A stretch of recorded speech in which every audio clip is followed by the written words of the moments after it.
Ողջույն բոլորին, այս տեսանյութում փետրվարի 14-ի լուսնային օրացույցն է։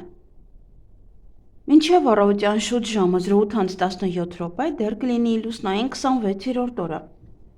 Սկսված 08:17-ից մինչև փետրվարի 15-ը ժամը 08:38 կլինի արդեն լուսնային 27-րդ օրը։ Լուսինը այսօր կանգնած դիրք չունի։ Փետրվարի 14-ին լուսինը գտնվում է աջող ջուր նշանում, ծնկները, հոդերը, ողնաշարը, մեջքի մկանները, ծնկան գլխիկը, ոսկորները, ջլերը, մաշկը, մազերը, փայծաղը, վեստիբուլյար ապարատը։ Մարմնի և օրգանների այս մասերը բավականին զգայուն են և ուշադրության կարիք ունեն։ Վիրահատություններ կարելի է, բայց ոչ նշածս օրգաններում։ Լուսնային 27-րդ օրվա խորհրդանիշը դա եռաժանին է, Նեպտունի կախարդական փայտիկը, նաև նշանակում է կողմնացույց, որոնում։ Օրվա կարգախոսը դեպի նոր հորիզոններ։ Օրվա գույներն են բաց և մուգ կապույտները, կանաչ, օրվա քարերն են ամեթիստ, զմրուխտ և ադուլարիա։ 27-րդ լուսնային օրը ցանկացած բիզնես սկսելու լավագույն օրերից մեկն է։ Այս պահին լուսինը օգնում է մարդկանց հաղթահարել բոլոր տեսակի խոչընդոտները, հաղթահարել կյանքի ցանկացած խնդիր։ Այսօր լսեք ձեր ներքին ձայնին ու ինտուիցիային։ Այսօրը լավ է գիտելիք ձեռք բերելու համար։ Ձեռք բերված գիտելիքն է, որ մեծ օգուտներ է բերելու և պահանջված կլինի մոտ ապագայում։ Լավ օր է տարբեր մարդկանց հետ շփվելու համար, բայց դա չի բացառում կոնֆլիկտային իրավիճակները հարազատների ու ընկերների հետ։ Աշխատեք այսօր շատ ագրեսիվ չլինել ու խուսափեք տարաձայնություններից։ Փորձեք լավ լսել ուրիշներին և ուշադիր լինել շրջապատում կատարվող իրադարձությունների նկատմամբ։ Այդ դեպքում դուք հնարավորություն կունենաք լուծելու այն խնդիրները, որոնք ձեզ անհանգստացնում էին որոշ ժամանակ։ Օրն անցկացրեք ձեր ընտանիքի, ընկերների շրջապատում, որպեսզի չձանձրանաք։ Լավ օր է ներողություն խնդրելու այն մարդկանցից, ում ժամանակին վիրավորել եք, նվիրատվություն անելու կամ պարզապես անծանոթ մարդկանց օգնելու համար։ 27-րդ լուսնային օրը բիզնեսի և ֆինանսական գործարքների համար լավագույն օրերից մեկն է։ Այն նաև լավ է պարտքերը մարելու համար, եթե այսօր ծրագրել եք ճամփորդություն, ոչ մի դեպքում մի հետաձգեք այն։ Այսօր լուսինը կօգնի բոլոր ճամփորդներին։ Ցանկացած ճամփորդություն կբերի բազմաթիվ հաճելի բացահայտումներ ու անակնկալներ։ Նույնիսկ վատ եղանակը չի կարող փչացնել ձեր հանգիստը։ Շատ լավ ժամանակ է գիտական գործունեության, խորացված վերապատրաստման, տեղեկատվության հավաքագրման և վերլուծության, թեստերի, հարցումների համար։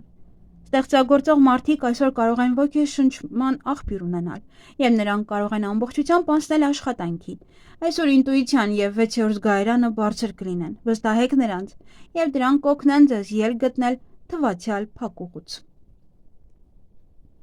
27-րդ լուսնային օրերին առաջացող հիվանդությունները վտանգավոր չեն և երկար չեն տևում։ Սա լավ ժամանակ է առողջությունը բարելավելու համար։ Այսօր նաև խոցելի են ապշարային հանգույցները։ Աշխատեք այսօրը չօգտագործել տարբեր քիմիական նյութեր, քանի որ դրանք կարող են առաջացնել անսպասելի ռեակցիա և առողջական բարդությունների առաջացում։ Այսօր խորհուրդ է տրվում բացառել ալկոհոլային խմիչքները և նաև խմեք քիչ հեղուկներ և մի կերեք աղի մթերքներ, աղի վարունգ, ծովատառեխ և այլն, որպեսզի արյան ճնշման բարձրացումներ չլինեն։ Խորհուրդ չի տրվում ծանր ֆիզիկական աշխատանք կատարել։ Եթե հոգնած եք զգում, փորձեք անպայման հանգստանալ։ Բարենպաստ օր է բոլոր տեսակի տնային գործերի համար, սակայն վերանորոգումն ու շինարարությունը խորհուրդ չի տրվում սկսել այսօր, բայց ավելի լավ է ավարտին հասցնել սկսած գործը։ 27-րդ լուսնային օրը լավ շրջան է բիզնեսով զբաղվելու համար, բայց չի բացառվում, որ այս շրջանը նույնպես կարող է հղի լինել վտանգներով։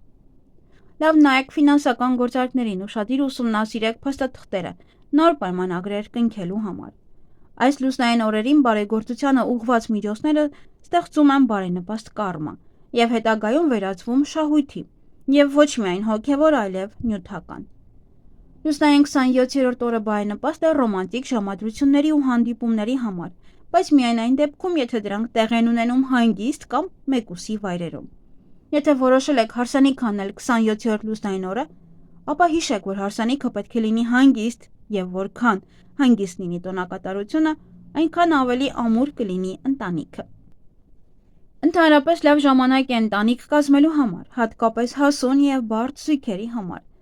Եվ նաև լավ ժամանակ է պայմանավորված ամուսնության համար, հարմար օր է նաև նշանադրության համար։ Եթե ցանկանում եք սանրբաց քանել 27-րդ լուսնային օրը, ապա հիշեք, որ ձեր մազերը շատ դանդաղ են աճելու։ Բայց դրանում կա նաև դրականը, քանի որ դուք կկարողանաք երկար պահպանել ձեր սանրվածքը։ Մազերը ներկեք բնական նյութերով, դա ձեզ առողջության և հարստության էներգիա կհաղորդի։ 27-րդ լուսնային օրը բեղմնավորված երեխաները հաճախ նման են իրենց ծնողներին, հատկապես եթե ծնողները նուրբ և բարի մարդիկ են։ Նման մարդը բարի է, սիրող և համբերատար, բայց հարկավոր չէ չարաշահել նրա համբերությունը, հակառակ դեպքում նա կարող է զայրույթի ժամանակ չմտածված գործողություններ կատարել։ 27-րդ լուսնային օրը ծնված երեխան թույլ բնավորությամբ և փափուկ մարմնով կլինի։ Նրա տրամադրությունները անընդհատ կփոխվեն։ Այսօրը հաճախ ծնվում են ճանապարհորդներ, թափառաշրջիկներ, երազողներ և միստիկներ, ունակ են իդեալական սիրելու, բայց եթե դրան չհասնեն, կարող են ընկնել մելամաղձության մեջ, խորտակվել, հարբել կամ սկսել թմրանյութեր օգտագործել։ Եթե ձեր ծնողներին չի հաջողվել սովորեցնել ձեզ ինքնուրույն որոշումներ կայացնել և պաշտպանել դրանք որպես երեխա, ապա հասուն տարիքում դուք դժվար ժամանակ կունենաք։ Եվ այսօրվա երազների պատկերները շատ խորհրդանշական են և պահանջում են ճիշտ մեկնաբանություն։ 27-րդ լուսնային օրերի երազներն իրականանում են։ Երազները պարունակում են շատ օգտակար տեղեկություններ, բայց շատ դժվար է ճիշտ մեկնաբանել։ 27-րդ լուսնային օրը ուխտագնացություններ կատարելու ամենաբարենպաստ շրջաններից է։ Հավելյալ քարերը՝ զմրուխտ, լազուլի լապիս, յասամանագույն թափանցիկ ամեթիստ, ադուլարիա, վարդագույն և ազնվամորու քվարց։ Ինչ կարելի անել այս լուսնային օրը։ Նոր ծրագրեր և նախագծեր, ճանապարհորդություններ, գործուղումներ, գործունեության ոլորտի փոփոխություն, առաջ խաղացում, ֆինանսական գործարքներ, առողջ ապրելակերպ, հանդիպում և հաղորդակցություն, բարդ և աշխատատար գործընթացներ։ Եվ ինչից պետք է խուսափել այս լուսնային օրը՝ ալկոհոլից, էքստրեմալ սպորտաձևերից և խաղամոլությունից։ Եվ այսօր բարենպաստ է մաքրել լյարդը, դեղորայք ընդունել, նիհարելու համար է բարենպաստ, եթե ուզում եք դիետա պահել իհարկե։ Դուրս գալ աշխատանքից, ֆինանսական գործարքների համար է բարենպաստ, հարցազրույցի համար է բարենպաստ, նաև կենդանիներին ամորձատելու համար, ամուսնալուծության համար, սափրվելու համար, իսկ այգեգործության համար բարենպաստ է պղպեղի ցանումը, հավաքել կաղամբը, լոլիկի սածիլները, լոլիկ հավաքել, կարտոֆիլի բերքահավաք, կարտոֆիլը պահելու համար, խնձոր քաղել, ելակի տնկում, նաև բարենպաստ ոչինչ չունենք այսօր։